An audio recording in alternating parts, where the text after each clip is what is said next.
Mysteries await just a page away. Ready to dive in? Welcome to The Book Reader, where stories unfold one enchanting page at a time. Subscribe now and unlock the magic. Richard Branson.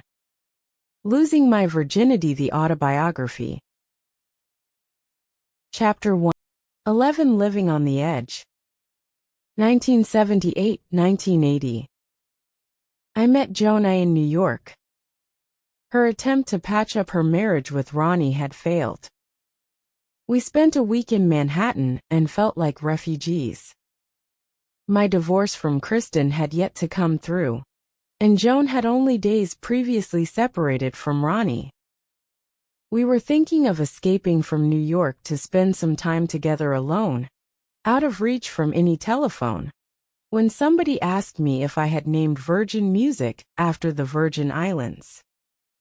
The answer was no, but they sounded like just the romantic haven that Joan and I needed. On impulse, Joan and I decided to fly down to the Virgin Islands. We had nowhere to stay and not very much money, but I heard that if you expressed a serious interest in buying an island, the local estate agent would put you up for nothing in a grand villa and fly you all around the Virgin Islands by helicopter. This sounded rather fun. I cheekily made a few calls, and sure enough, when I introduced myself and mentioned the Sex Pistols and Mike Oldfield, and that Virgin Music was really expanding, and we wanted to buy an island where our rock stars could come and get away from it all, and perhaps put a recording studio there, the estate agent began to get very excited. Joan and I flew down to the Virgin Islands, where we were greeted like royalty and ushered into a sumptuous villa. The next day we were flown by helicopter all over the Virgin Islands as the estate agent showed us the islands that were for sale. We pretended we quite liked the first 2 islands we saw, but we asked him whether there were any more. "There's one more which is a real little jewel," he said. "It's being sold by a British lord who's never been here. It's called Necker Island, but I don't think it's a wise idea because it's miles from anywhere." That did it. "All right," I said. "Please can we see it?" As we flew to Necker Island, I looked down from the helicopter window and marveled at the clear pale blue sea. We landed on a white sandy beach. "There's no water on the island," said the estate agent. "The last known inhabitants were 2 journalists who came here on a survival course. They radioed for help before the week was out. It's the most beautiful island in the whole archipelago, but it needs a lot of money spent on it." There was a hill above the beach. Joan and I set off for the top to get a view over the whole island. There were no paths, so by the time we reached the top our legs were scratched and bleeding from squeezing through the cacti. But the view from the top was worth it. We saw the reef all around the island and noticed that the beach ran most of the way round the shoreline.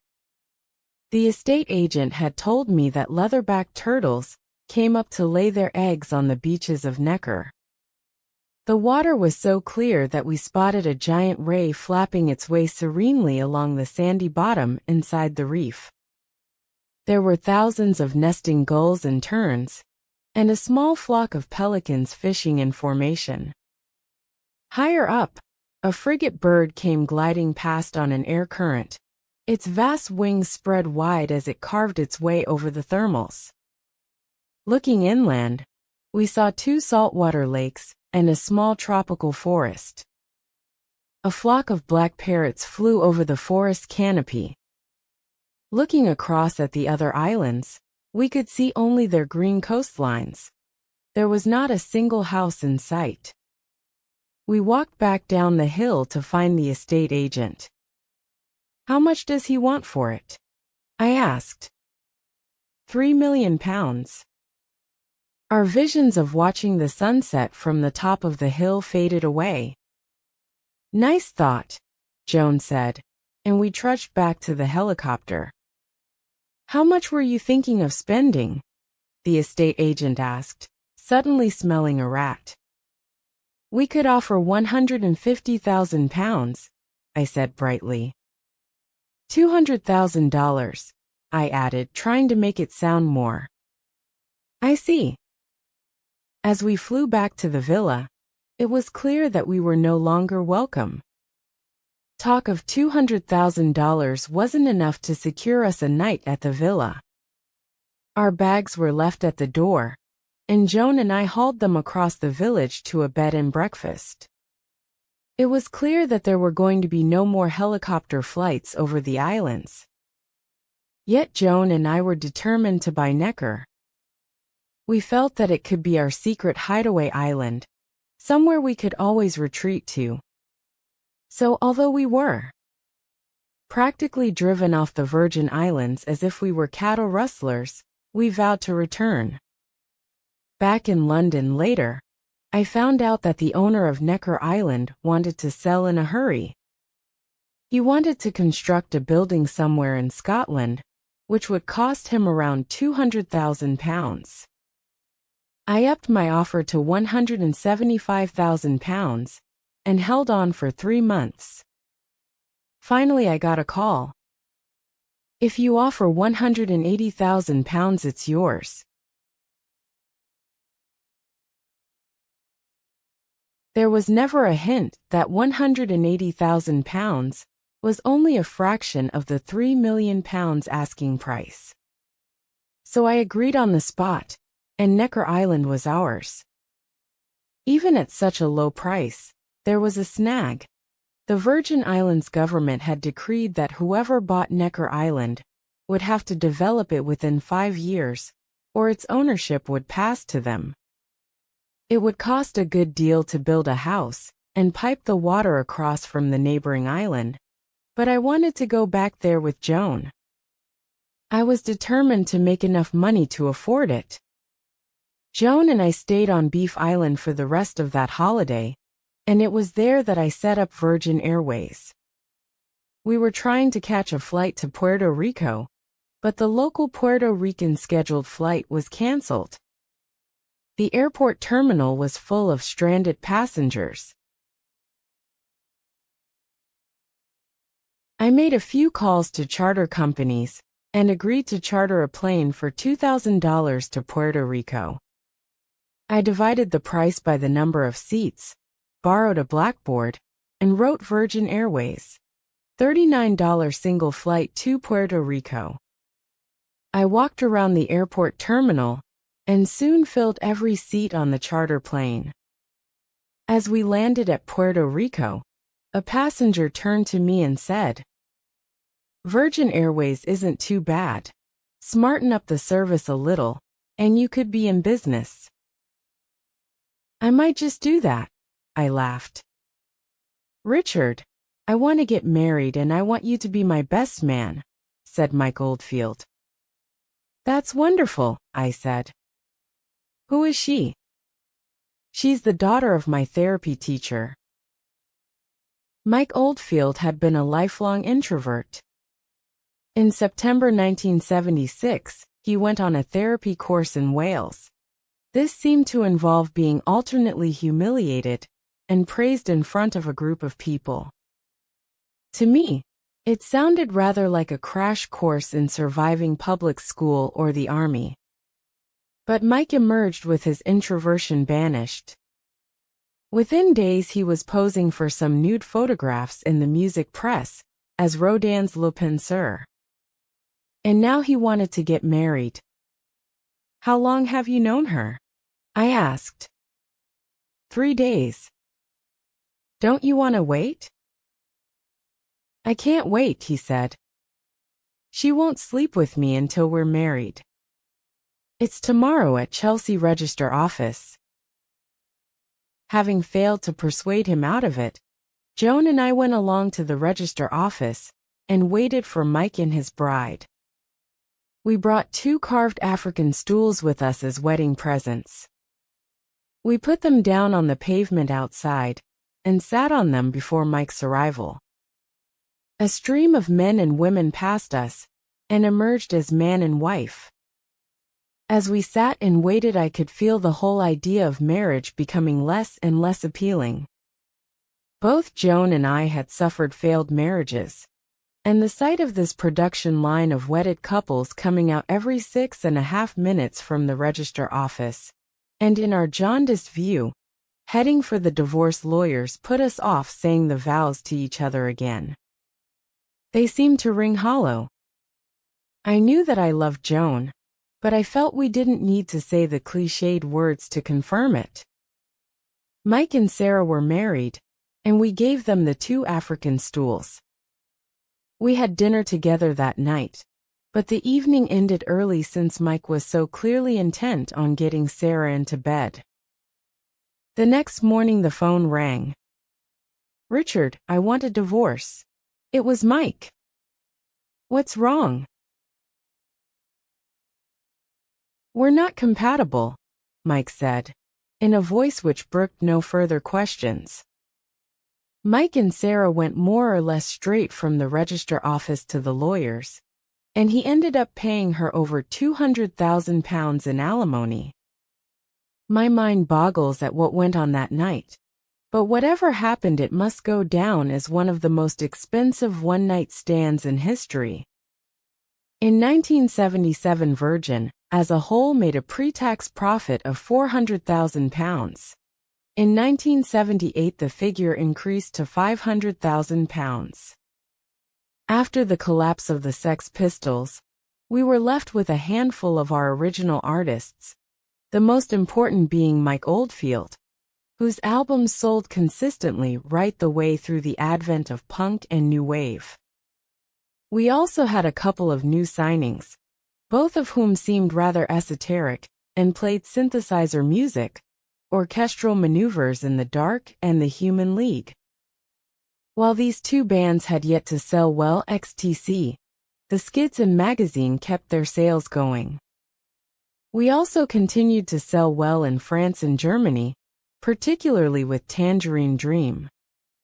By 1979, an outsider might have looked at Virgin and come to the conclusion that it was a motley collection of different companies. From our tiny muse house in Vernon Yard, we operated the record shops, which Nick ran, the record company, which was run by Simon and Ken, and the music publishing company, which was run by Carol Wilson. The manor was going well, and we had expanded our recording business with the purchase of a London recording studio. The original plan to set up everything that a rock star needed, recording, publishing, distribution, and retailing, was beginning to work. On top of this, we had also set up Virgin Book Publishing, which was primarily to publish books about music and biographies and autobiographies of the rock stars. In lieu of the Sex Pistols' future albums, which would now never be made, we had acquired the rights to the film which Malcolm McLaren was producing, The Great Rock and Roll Swindle. This guaranteed one last album, the film soundtrack. In order to pull this film together, we set up Virgin Films, which Nick started to manage. Another venture that Nick had set up was The Venue, a nightclub where our bands could play and people could eat and socialize while watching them.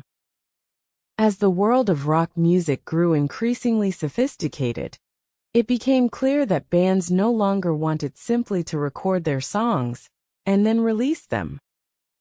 Pop videos were becoming the most effective way of promoting songs, and some cynics observed that pop videos were as important as the music itself. In order to accommodate this, Nick also set up a film editing studio, where our bands could make and edit their own videos. The other service that Virgin should offer our artists was the ability to sell their records overseas. Although we were a tiny company based in a muse house in Notting Hill, I knew that, if we had no overseas companies, we stood no chance of signing the international bands.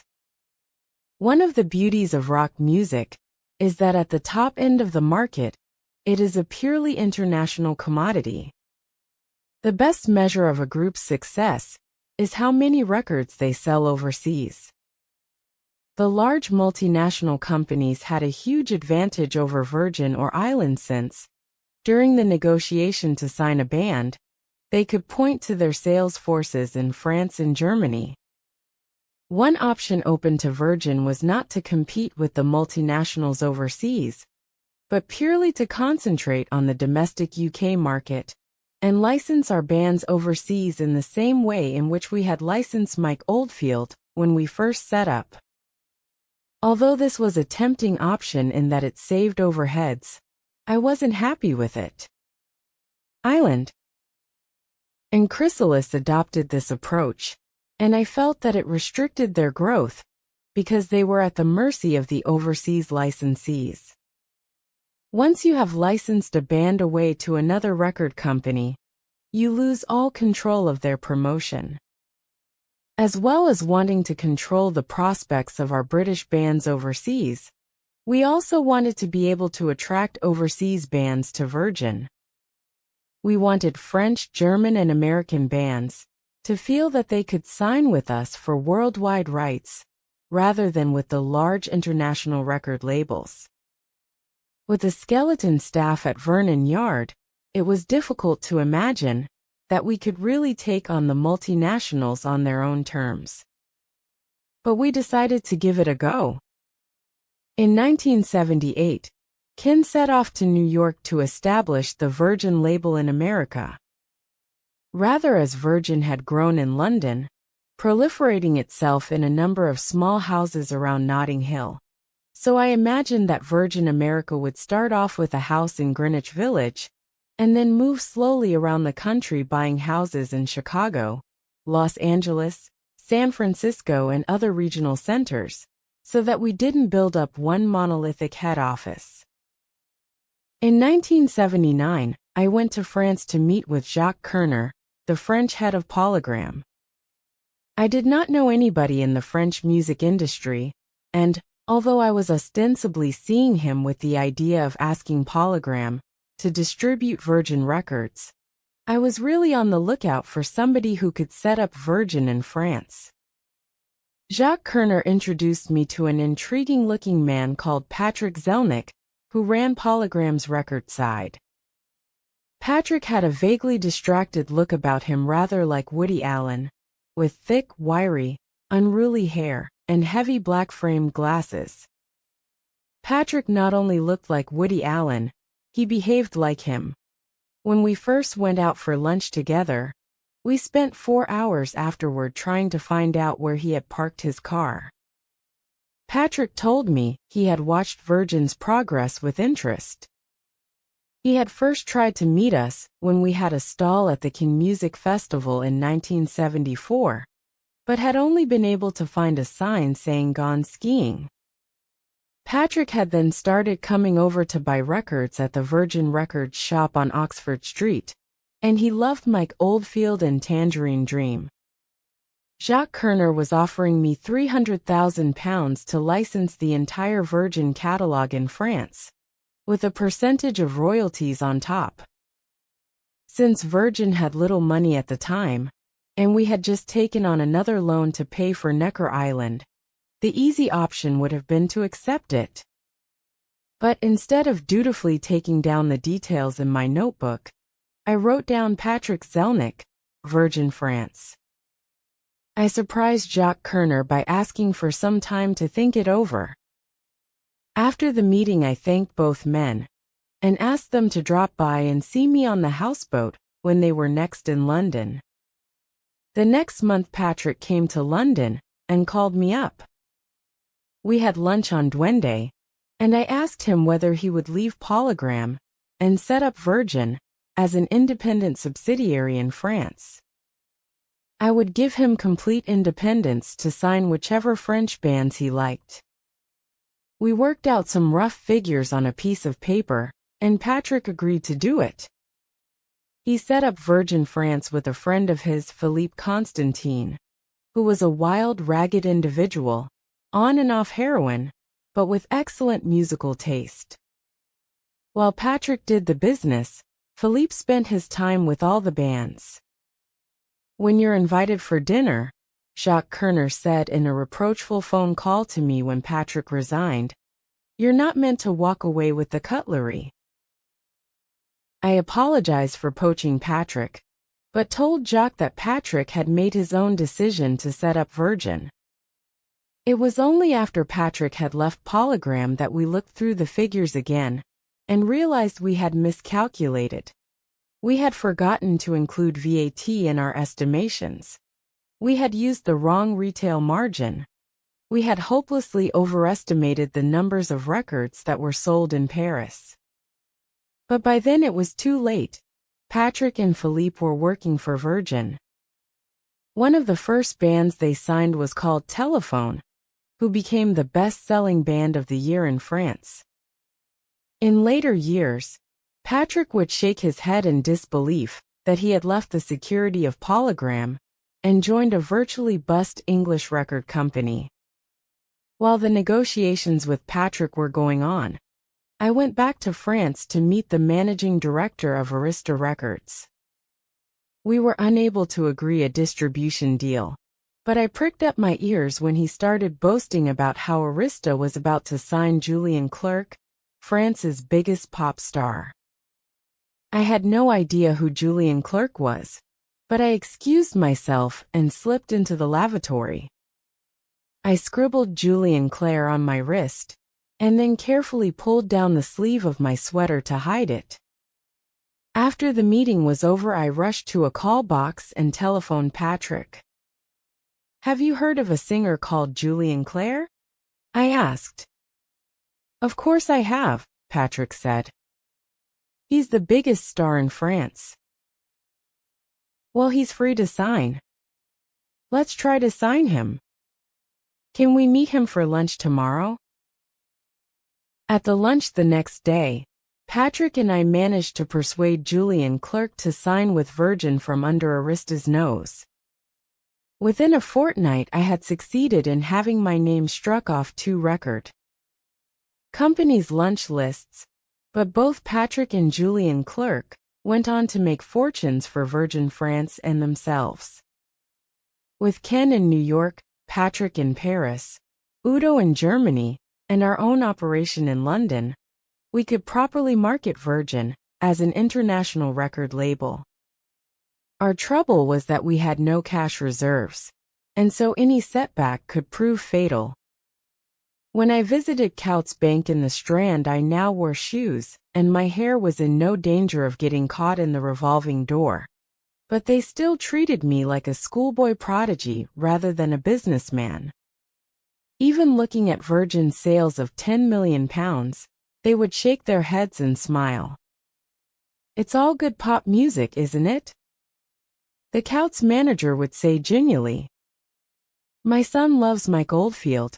I just wish my other one didn't play all this loud punk stuff. I keep having to yell up at him to turn it down. I tried to point out that Virgin was growing into a large company. We had very good sales, and were making as good and steady money as any regular business. But the bankers never saw it like that. You're doing jolly well, the bank manager said. But of course the quality of your earnings is so poor. We can't see what they're going to be more than a month in advance. In spite of this cheerless analysis, at the end of 1978 we felt quite confident. In the UK we had enjoyed a good year, with a string of top 10 hits and good sales through the record shops. But in 1979 Margaret Thatcher was elected Prime Minister, interest rates soared, and we were hit by a severe recession. Record sales in Britain dropped for the first time in 20 years, and our chain of shops lost a lot of money. Ken had had no luck in New York. Virgin's first single there cost $50,000 to promote and completely bombed. Reluctantly, we decided to close the office and called Ken back home. Everything seemed to be going wrong, even at home. In November 1979, Joan called me to say that the houseboat was in danger of sinking. I had left the water pump on, and rather than pumping water out, It had backfired and started siphoning water in. We met at Duende and waded around in the water, trying to salvage furniture and boxes of files. After we had retrieved all we could, we stood on the towpath chatting to our neighbors about the best way to pull the boat up. One of the neighbors shifted a box, and to our embarrassment, a large vibrator fell out. When it hit the ground, it turned itself on and started to vibrate. As we all watched it, it buzzed around and finally fell into the canal, where it zipped through the water like a torpedo before finally vanishing from view. "Anything to do with you, Richard?" Joan asked caustically. "No. You?" "Of course not." That box had been on Duende for years. The circle of ripples where the vibrator had sunk seemed a fitting end to the 1970s. In 1980, I traveled to Los Angeles to try to interest American record companies in English artists. The trip was a disaster. I took a collection of demo tapes, but nobody was interested in anything new. Mike Oldfield was as popular as ever. Someone even misspelt his name Oilfield, which was certainly closer to the truth for Virgin. But the other bands I was trying to license, such as the Skids, the Motors XTC Japan, Orchestral Maneuvers in the Dark, and the Flying Lizards, were listened to with polite interest but few bids. As I saw that Virgin's income was drying up, I made continual lists of savings we could make. I sold Denby Terrace and put the money into Virgin. We sold 2 flats we owned in Vernon Yard. We cut back on everything we could think of. I recently came across a list of immediate priorities of the time in my notebook. It brings back the sense of desperation. 1. Remortgage the manor. 2. Turn off the swimming pool heater. 3. Sign Japan. 4. Sell the houses in Vernon Yard. 5. Ask Mike Oldfield if we can hold back his cash. 6. Sell the houseboat. 7. Sell my car. 8. Lease all the recording equipment. 9. Nick could sell his shares to a merchant bank or Warner Brothers. 10. Sell the venue. I wrote to the Virgin staff and told them that we had to tighten our belts urgently.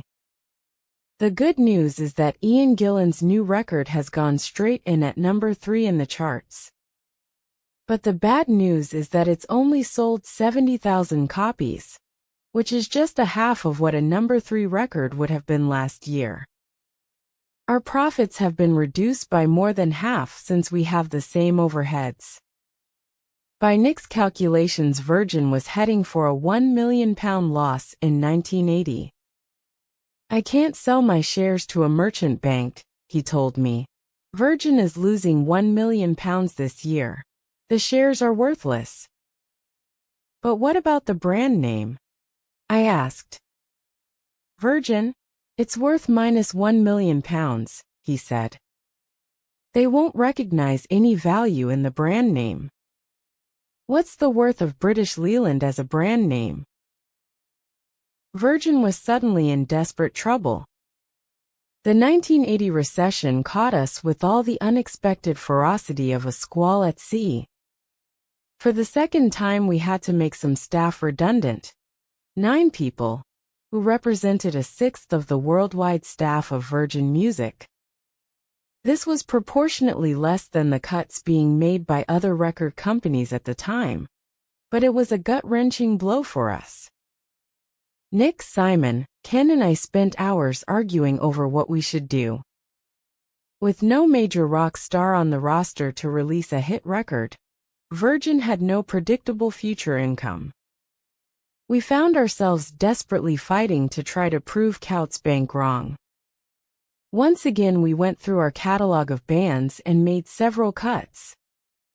We had to abandon most of the reggae bands we had signed in Jamaica, since a military coup in Nigeria had banned all imports and destroyed our sales. Tension rose between Nick and Simon as they argued over which bands Virgin should keep. Nick argued that Virgin should drop the Human League, a young band from Sheffield who played synthesizers. "Over my dead body," Simon told him. "But they're so marginal," Nick argued. "We can't afford to keep supporting them." "The Human League is exactly why I'm in this business," Simon said, fighting to keep his temper. "You just spend all the money I save in the shops," Nick said, wagging his finger in Simon's face. "Look here," Simon snapped, rising to his feet. "Never ever wag that fucking finger in my face again, and the Human League are staying." I watched Simon and Nick fight it out, knowing that something would have to be done. Nick had been my main partner, my closest childhood friend, and we had worked together since student, when we were 16. But he was obsessed with cutting back and saving money, though admittedly, at a time when we were in deep trouble. But once again I felt that unless we did something dramatic, which meant spending money, we would never get out of trouble. Nick and Simon reached an angry stalemate and turned to me to arbitrate between them. To Nick's fury, I backed Simon. This was a turning point in the triangular relationship, which had worked so well up to this point. I felt that Simon's taste in music was the only thing that could pull Virgin out of the hole we were in. Without Simon's new generation of bands, we would be stuck treading water. Nick thought that we were throwing good money after bad, and he went back to the record shops determined to squeeze even more savings out of them. At another meeting we argued over a new signing, the drummer from Genesis. In September 1980, Simon wanted to spend £65,000 to sign up Phil Collins as a solo artist. Once again Simon was supremely confident that this was the right move, and he stood up to all the doubts and criticisms Nick threw at him. The reason we even had the chance to sign Phil Collins was our expansion into the recording studio business. As well as the manor, we had acquired a studio in West London, which we called the Townhouse. At the back of the townhouse, we had built a second studio, which was hired out at a lower rate. Rather than having the normal padded walls to kill all acoustic reverberations, we had built it with stone walls. When Phil Collins wanted to record some solo material, he decided that he couldn't afford the top-of-the-range studio, so he booked the stone wall studio instead. There he found he managed to get the most extraordinary recordings of his drumming for In the Air Tonight. It sounded fantastic. And Phil got on so well with the sound engineers that soon he found himself talking to Simon, and before we knew what had happened he was ready to sign up with us. Nick made Simon do all kinds of sales analysis to try to work out how many copies of a solo album by Phil we could sell. Nick was worried that Genesis fans would not buy him, but Simon proved that, even if just 10% of known Genesis fans bought Phil's debut solo album, we would make money. As we stared with dismay at our overdraft and the wretchedly low sales figures of our other bands, we knew the gamble we were making. To his credit, Nick agreed that we should sign Phil Collins, even taking money from the shop tills to make up enough for the advance. Phil proved to be an extraordinarily gifted musician and singer. His voice was haunting and his lyrics poignant. He was destined to become more successful than Genesis itself. In the meantime, New Musical Express mentioned that Virgin Music was in financial trouble.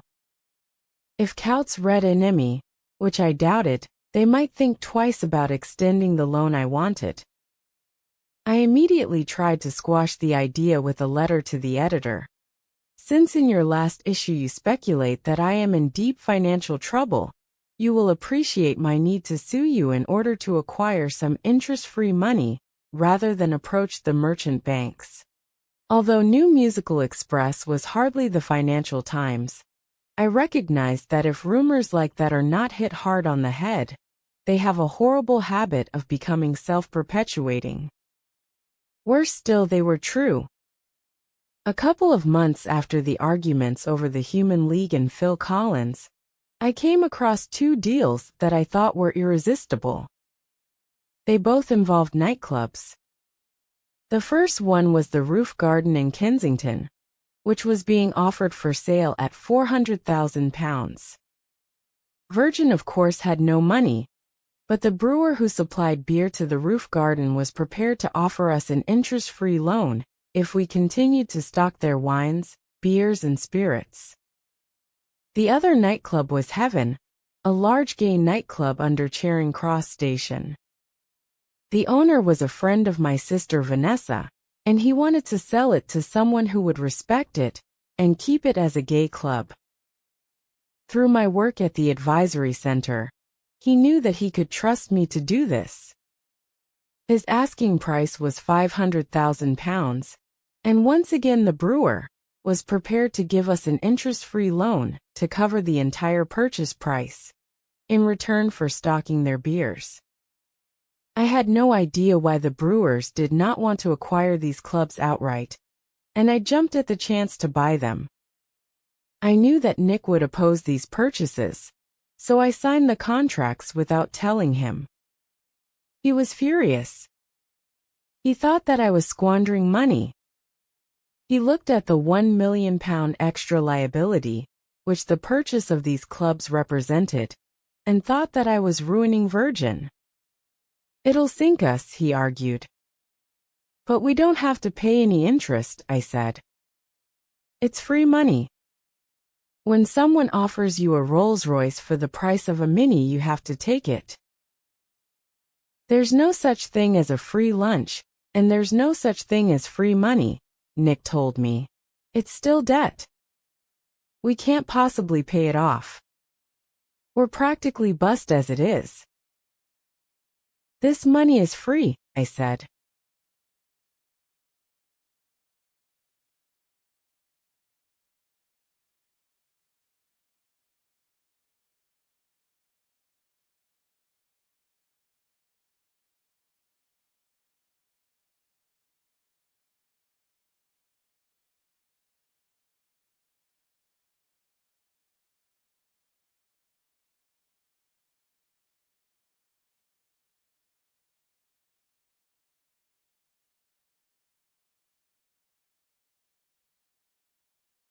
And I think there is such a thing as a free lunch. We'll trade out of trouble. Nick disagreed with me so vehemently that it became clear we had to go our separate ways. He thought that I was leading Virgin headlong into bankruptcy. He wanted to protect the remaining value of his 40% share of the business before it was too late. For my part, in spite of our history, I had been unhappy with our professional relationship for 2 or 3 years. Nick and I had always been best friends, but as Virgin had grown bigger and moved from being a record retailer to a music label, I felt that he had become out of his depth. Nick thought that we were all out of our depths, which we may well have been. There was no room for him in the record label, and in any event he wasn't comfortable doing all the socializing with the musicians which Simon, Ken and I did. I rather suspected that Nick's puritanical outlook made him resent every pound that was thrown away on ordering another bottle of champagne, even if by charming, and so winning the band onto Virgin Music, we would reap vast benefits. I felt that Nick was always trying to stop me doing the things I wanted to do, most of which, admittedly, involved risking money on new bands. It is probably an interesting litmus test of our relationship that I don't think Nick came on staff skiing holidays after about 1977. I have always wanted the Virgin staff to have a great time, and I'll be the first one to make a fool of myself in any way if I think that it'll help the party go with a swing. Nick found all that side of life difficult to enjoy. We knew each other so well we could write pages about each other's good and bad points. In the end, we both realized that it was best to separate while we were still friends. That way we could remain friends, rather than waiting until we had grown into implacable enemies. I raised another loan from another bank and bought out Nick's shareholding in Virgin. As well as this cash, Nick also took with him some of his favorite parts of the Virgin Group, the Scala Cinema, and the film and video editing studios. Nick's real interest lay in the film world, and when he left he set up Palace Pictures, with a view to making movies. With his talent he soon started making wonderful films such as The Company of Wolves, Mona Lisa, and the Oscar-winning The Crying Game. With our separation settled, Nick and I hugged each other and made up. We had both got what we wanted, and to celebrate our divorce, we threw a leaving party at the roof garden. In many ways we managed to get the best of both worlds. We remained great friends, saw a lot of each other, and both managed to thrive without the other. Although I had acquired Nick's 40% of Virgin, I was well aware that there was no difference between owning 100% and 60% of a busted company. Nick was right about Virgin's trading losses for 1980. We lost £900,000. And that marks the end of the current chapter. Thank you for listening to The Book Reader. Stay tuned for the next episode tomorrow. Please subscribe for updates.